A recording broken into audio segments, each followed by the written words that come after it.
Hey guys, so I'm going to start uh, lectures on history for class 12, and today I'm going to give an outline of Indian history from the start to the 1947. So basically what we considered as a starting point of Indian history is the Indus Valley Civilization. But modern humans first arrived on Indian subcontinent from Africa between 73,000 and 50,000 years ago. However, the earliest known human remains in South Asia date to 30,000 years ago. That is life which involves the transition from foraging to farming and pastoralism begin in South Asia around 7000 BCE. At the site of Mehergarh, Balochistan, Pakistan, presence can be documented of the domestication of wheat and barley, rapidly followed by that of goats, sheep, and cattle. By 4500 BCE, settled life had spread more widely and began to gradually evolve into the Indus Valley civilization, and civilization which is contemporaneous to ancient Egypt and Mesopotamia.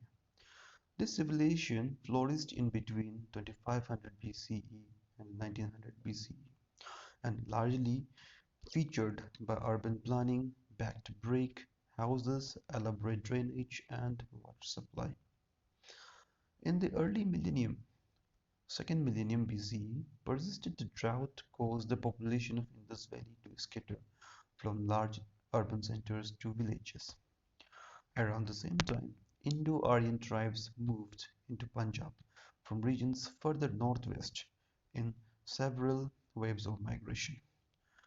The resulting Vedic period was marked by the composition of the Vedas, and in which there is a synthesis of the existing religious culture and the postulated religious culture of the Aryans.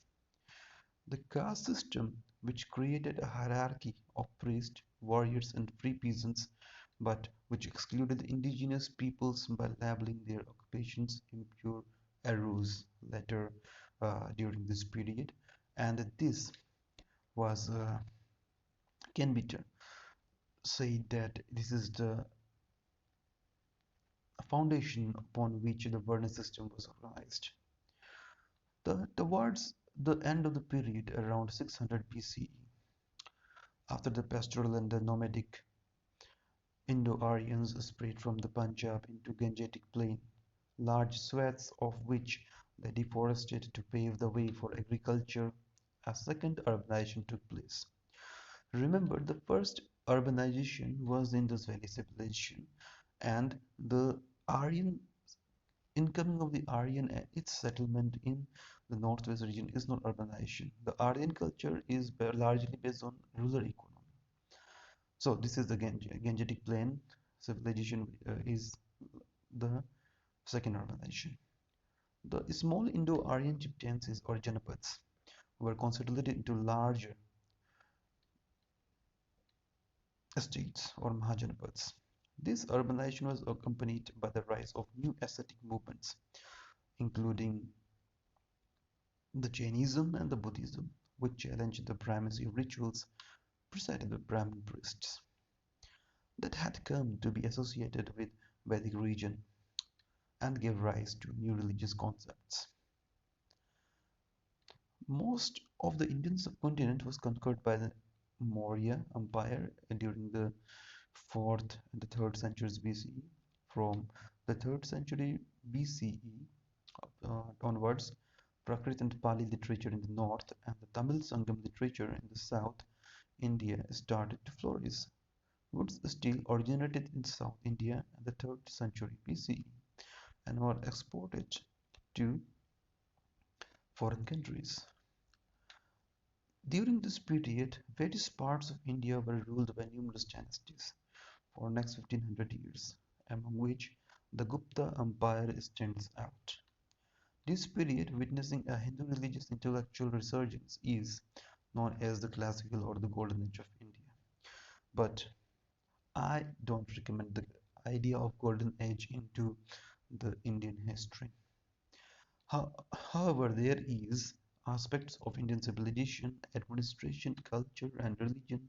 Hinduism, Buddhism both spread to much of Asia, while kingdoms in southern India had maritime business links with the Middle East and the Mediterranean. Indian cultural influence spread over many parts of Southeast Asia, which led to the establishment of Indianized kingdoms in Southeast Asia, and which is sometimes called the Greater India, and I would like to call it the Pan India. The most significant event between the 7th and the 11th century was the tripartite struggle centered on Kannauj that lasted for more than 2 centuries between the Pala Empire, Rashtragut Empire, and the Gurja Pratihara Empire. Southern India saw the rise of multiple imperial powers from the middle of the 5th century, most notably the Chalukya, Chola, Pallav, Chera, Pandyan, and Western Chalukyan empires. The Chola dynasty conquered southern India and successfully invaded parts of Southeast Asia, Sri Lanka, and the Maldives and Bengal in the 11th century. In the early medieval period, Indian mathematics, including Hindu numerals, influenced the development of mathematics and astronomy in the Arab world. Islamic conquest made limited inroads into modern Afghanistan and Sindh as early as the 8th century, followed by the invasions of Mahmud of Ghazni.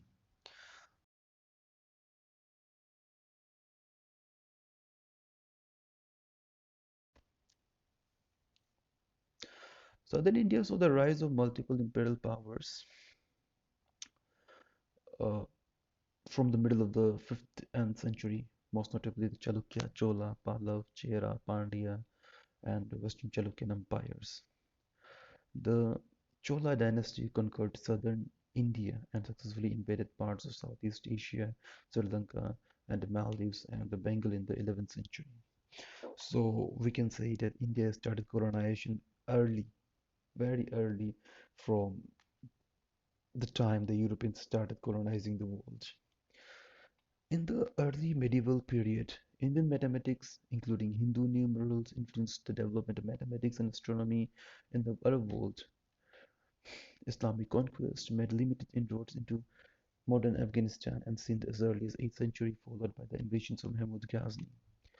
The Delhi Sultanate was founded in 1206 CE by Central Asian Turks who ruled a part of northern Indian subcontinent in the early 14th century.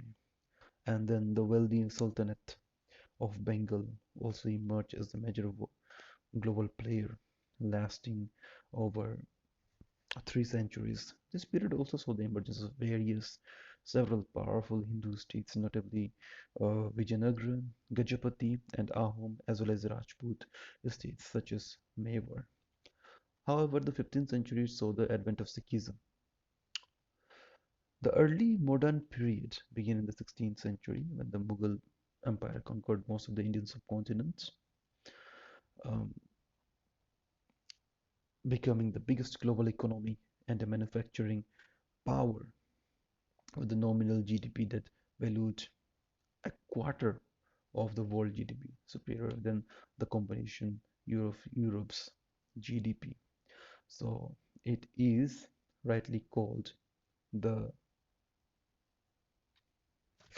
Sone ki Chidiya.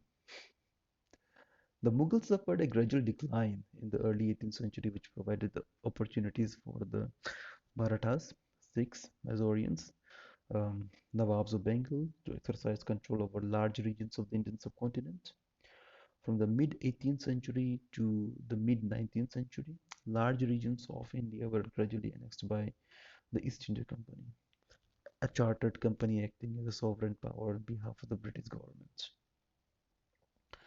Dissatisfaction with the company rule in India led to the Indian Rebellion of 1857, which rocked parts of north and central India and led to the dissolution of the company.